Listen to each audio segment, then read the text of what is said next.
Në fund të hetimeve, SPAK e gjen fajtori kryebashkiakun e Durrësit Vangjush Dako për shpërdorim detyre në dy raste. E para ka të bëjë me lejen për ndërtimin e një pallati në Durrës, në kundërshtim me ligjin, dhe çështja tjetër me tenderin për projektin e zhvillimit të vijës bregdetare në Currila që ju rrit vlera 10 fish. Konkretisht, në lidhje me 11 katëshin në 2020 kallëzues ishin banorët të këtij pallati, të cilët ankoheshin për dëmet e shumta të objektit nga tërmeti 26 nëntorit 2019. Nga hetimet doli se për këtë objekt, fillimisht leja zhvillimore e vitit 2010 ishte miratuar për 7 kate ndërtim.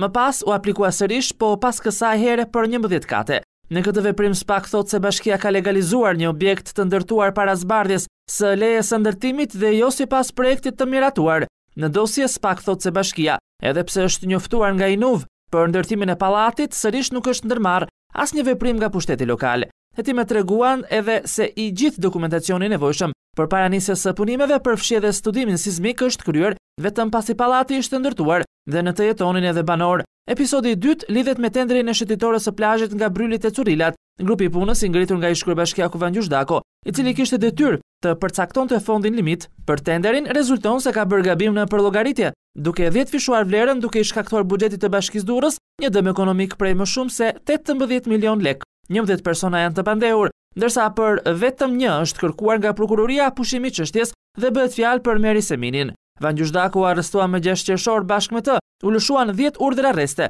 7 prej të cilave me arrest në burg dhe 3 në arrest shtëpie. Të hënën GKK nisi shqyrtimin e kërkesës së ndërtuesit të pallatit që u dëmtua nga tërmeti i nëntorit 2019 Fiqiri Farruku për zbutje të masës së sigurisë dhe vendosi ta çojë nga arrest në burg në arrest shtëpie. Dosja është përcjell pranë GKK-s me kërkesën e kalimit për gjykim.